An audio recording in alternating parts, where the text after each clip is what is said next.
বন্ধুরা আসসালামু আলাইকুম। যারা এখন পর্যন্ত কন্টেন্ট মনিটাইজেশন সেটআপটা এখনো পাননি তাদের জন্য কিন্তু দারুণ সুসংবাদ রয়েছে। অল্প কিছুদিনের মধ্যে ফেসবুক কন্টেন্ট মনিটাইজেশন সেটআপটা কিন্তু এখন অল্প ফলোয়ার থাকা সত্ত্বেও কিন্তু আপনি পাবেন, যদি আপনার পেজের মধ্যে এই কয়েকটা দিক ঠিক থাকে। মাত্র 3 থেকে 4টা পয়েন্ট আলোচনা করবো। এই 3 থেকে 4টা নিয়ম যদি আপনি ফলো করেন 100% আপনি ইনভাইটেশন পাবেন সেটআপের জন্য, আপনি কন্টেন্ট মনিটাইজেশন সেটআপটা পাবেন, আপনি ইনকাম শুরু করে দিতে পারবেন।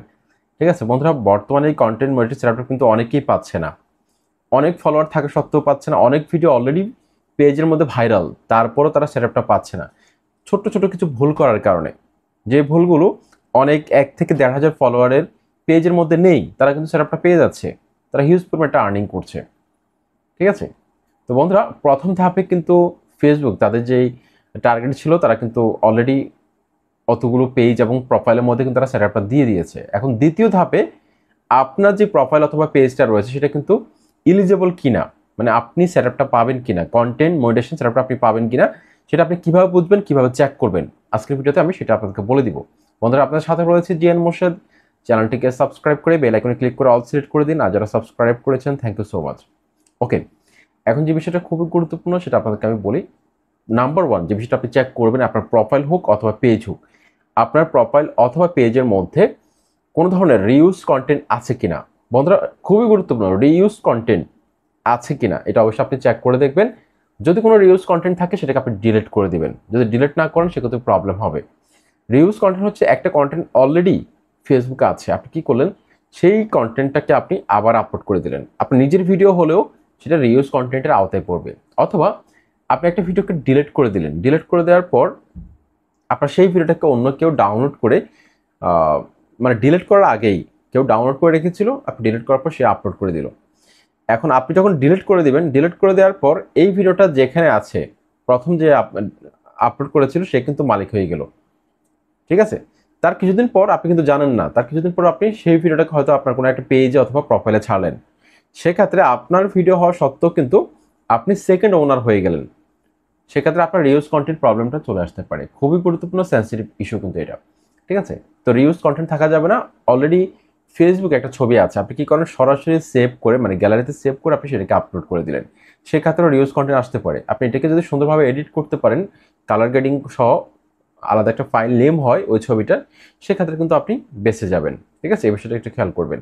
ওকে, 2 নম্বর যে বিষয়টা খুবই গুরুত্বপূর্ণ সেটা কোনো ধরনের পলিসি ইস্যু আছে কিনা সেই বিষয়টা চেক করবেন। পলিসি ইস্যু থাকার পর সেটাকে আগে সলভ করবেন, সলভ করার পর আপনি বুঝতে পারবেন যে আপনার পেজ অথবা প্রোফাইলটা একদম ফ্রেশ রয়েছে, আপনি কন্টেন্ট মনিটাইজেশন সেটআপের জন্য আপনি রেডি আছেন। তারপর 3 নম্বর যে বিষয়টা খুবই গুরুত্বপূর্ণ সেটা হচ্ছে সেন্সিটিভ কন্টেন্ট আছে কিনা। সেন্সিটিভ কোনো কন্টেন্ট, যেমন ধরুন আপনি আমার একটা ভিডিও দেখাচ্ছেন যেটার মধ্যে অনেক উঁচু থেকে কেউ লাভ দিচ্ছে, বা কোনো একটা ডেঞ্জারাস অ্যাক্ট যেটা দেখে অন্যরা ট্রাই করতে পারে, বিপদে পড়তে পারে, এ ধরনের কোনো কাজ করা যাবে না।